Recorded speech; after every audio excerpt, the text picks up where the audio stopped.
فكيف الصلاة عليك قولوا اللهم صل على محمد وعلى آل محمد كما صليت على إبراهيم وعلى آل إبراهيم إنك حميد مجيد وبارك على محمد وعلى آل محمد كما باركت على إبراهيم وعلى آل إبراهيم إنك حميد مجيد وكان عبد الرحمن بن أبي ليلى يقول وعلينا معه.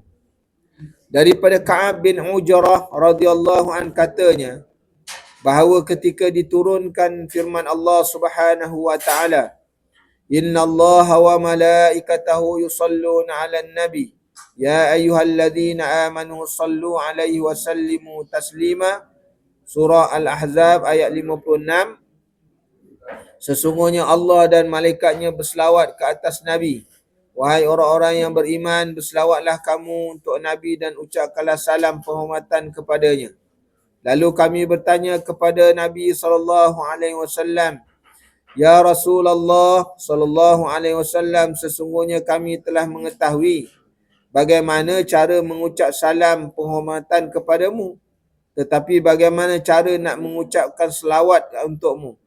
Maka Rasulullah SAW menjawab, Ya Allah, limpahkanlah selawat buat Muhammad dan keluarganya, sebagaimana telah engkau limpahkan selawat buat Ibrahim dan keluarganya. Sesungguhnya engkau maha terpuji lagi maha mulia, dan limpahkanlah berkat buat Muhammad dan keluarganya sebagaimana engkau telah limpahkan berkah buat Ibrahim dan keluarganya. Sesungguhnya engkau maha terpuji lagi mulia. Dan perawi Abdul Rahman ibnu Abu Laila mengatakan, dan semoga dilimpahkan rahmat juga kepada kami bersama dengan mereka. Hadis riwayat Bukhari. Jadi dalam hadis ini berselawat ke atas Nabi SAW adalah satu tuntutan kepada setiap mukmin. Dia selawat ni paling kurang seumur hidup sekali. Paling kurang kan. Kalau orang tak baca selawat pun yang ada yang dalam semayang tu memang wajib. Tapi membaca selawat ke atas Nabi ni di luar daripada sembahyang paling kurang seumur hidup sekali. Itu memang yang paling kedekut lah. Kan? Jadi menurut Abu Laila, yang dimaksudkan dengan selawat daripada Allah ialah pujiannya kepada Nabi SAW. Jadi kalau selawat Allah Ta'ala, Inna Allah, mana sesungguhnya Allah, Inna Allah wa mala. Jadi Allah Ta'ala tu kalau berselawat kepada Nabi tu ialah dalam bentuk pujian kepada Nabi. Jadi wa malaikatuhu, mana selawat daripada malaikat merupakan doa untuk Nabi SAW. Jadi tu, tidak ada satu amalan yang dilakukan yang Allah Ta'ala perintahkan melainkan Allah Ta'ala mula dengan Allah Ta'ala dulu, melainkan selawat. Kalau perintah solat, Allah Ta'ala berkata diperintahkan kepada solat, zakat, semua perintah pada hamba, pada umat, pada hamba dia. Wa aqimus solat wa atuz zakah. Jadi Allah Ta'ala perintah. Tetapi berbeza dengan selawat. Selawat Allah Ta'ala kata Innallah, sesungguhnya Allah, mana ini nak menunjukkan bahawa amalan selawat ni ialah amalan yang tinggi kedudukannya. Kan? Jadi dengan sebab itu Sufyan As-Sauri mengatakan bahawa selawat daripada Allah itu ialah rahmat. Jadi kalau Allah Ta'ala berselawat kepada Nabi SAW itu dalam bentuk rahmat.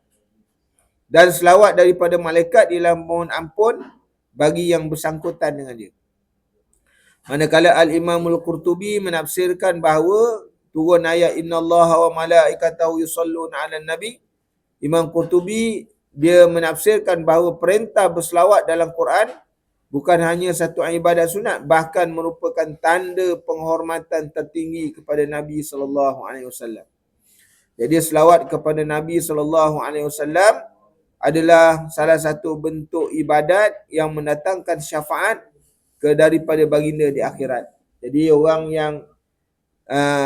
yang banyak berselawat lagi mudah untuk dia dapat syafaat Nabi. Syafaat apa? Syafaat khas. Nabi ni dia ada dua syafaat. Dan yang pertama ni syafaatul uzma. Syafaatul uzma ni ialah melepaskan seseorang pada hari yang tak ada orang boleh melepaskan melainkan Nabi mohon semua. Untuk semua. Itu nama syafaatul uzma untuk mempercepatkan kiraan. Kiraan. Mana itu semua orang dapat. Bermula daripada Nabi Adam sampailah kepada umat akhir zaman. Maka yang kedua ni nama syafaatul khas. Syafaat khas ni ialah syafaat yang Nabi beri kepada orang yang tertentu. Orang yang mengikut sunnah Nabi, orang yang rajin berselawat kepada Nabi, itu dia dapat syafaat khas. Nabi beri khusus untuk seseorang. Jadi orang yang lagi banyak dia berselawat kepada Nabi SAW, lagi memudahkan untuk dia dapat syafaat. Kerana kelebihan orang syafaat ni, orang berselawat ni, dia satu amalan yang kalau dilakukan, dia terus kepada pemilik. Waktu dia selawat tu terus sampai kepada pemilik. Macam contohnya hari ni, pagi ni kita berselawat, pagi ini juga selawat tu sampai kepada Nabi. Nabi bila kerana ada malaikat yang dikhususkan oleh Allah Ta'ala. Allah Ta'ala ciptakan malaikat khususnya untuk bawa selawat Nabi. Mencatat, dia bawa capur selawat, dia catat nama dia catat selawat tu, dia sampaikan terus kepada Nabi. Nanti bila Nabi sampai kepada Nabi, Nabi mengeluarkan satu warakah, makna satu kertas, lalu Nabi mencatatkan. Malaikat kata, ini Tuan Haji Latif. Sekarang ni duduk kat Masjid Al-Azim. Haji Latif bin apa? Omar. Dia sebut dengan nama ayah sekali. Kan? Jadi Nabi akan tulis Tuan Haji Latif bin Omar. Kan? Termasuk daripada mana dia datang dan tempat dia. Jadi dengan sebab itu, kalau orang rajin berselawat, nama dalam senarai list Nabi itu sentiasa ada. Kalau dia tiap-tiap hari berselawat, mana tiap-tiap hari nama dia ada. Nabi tengok, itu Haji Latif. Okay, on. Jadi begitulah. Kan? Tu contoh. Kan? Contoh. Kan? Jadi tuan-tuan, muslimin muslimat yang dirahmati Allah. Ini kelebihan orang yang berselawat kepada Nabi SAW. Jadi dengan sebab itu tanda penghormatan. Jadi selawat kepada Rasulullah SAW adalah satu bentuk ibadat yang boleh dapat syafaat. Jadi Rasulullah SAW mengajarkan cara berselawat ke atas baginda, dan selawat yang afdal ialah selawat yang dibaca semasa tahiyat akhir. Itu selawat yang paling afdal. Tak ada selawat yang paling afdal lagi, dinamakan selawat Ibrahimiyah. Kan? Kalau orang tanya apa selawat yang paling afdal, selawat Ibrahimiyah. Sebab apa? Kerana Nabi yang talkinkan kepada sahabat. Nabi talkinkan sendiri. Kau nak baca selawat? Ini selawat dia. Allahumma salli ala Muhammad wa ala ali Muhammad kama sallaita ala Sayyidina. Tak ada Sayyidina. Jadi bagaimana hukum? Maka ulama membahas. Nak tahu Sayyidina ke tak ada Sayyidina? Kalau Nabi baca tu tak ada Sayyidina. Maka bagi umat dia, maka yang afdal ni dan yang wajibnya ialah Sayyidina. Sebab apa? Itu tanda kita memuliakan Nabi SAW. Jadi orang kata ni pandai-pandai tambah Sayyidina ni mana ada? Tak ada. Bagi kita ni hukumnya wajib. Sebab apa? Sebagai tanda satu kemuliaan. Untuk memuliakan orang yang besar. Orang yang terhormat. Maka beri pangkat dia. Maka yang baiknya, yang afdalnya ialah kita menyebut Allahumma salli ala Sayyidina Muhammad. Tapi nak betul kena sebut Muhammad, kena betul. Siapa yang sebut nama Muhammad tak betul, Nabi tak aku dia jadi umat. Kan? Sebab ada orang sebut Muhammad, salah. Dia Muhammad dengan ha.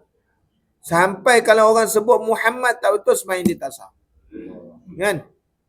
Sembahyang boleh jadi tidak sah kerana salah menyebut nama Muhammad. Jadi hati-hati tu. Kan?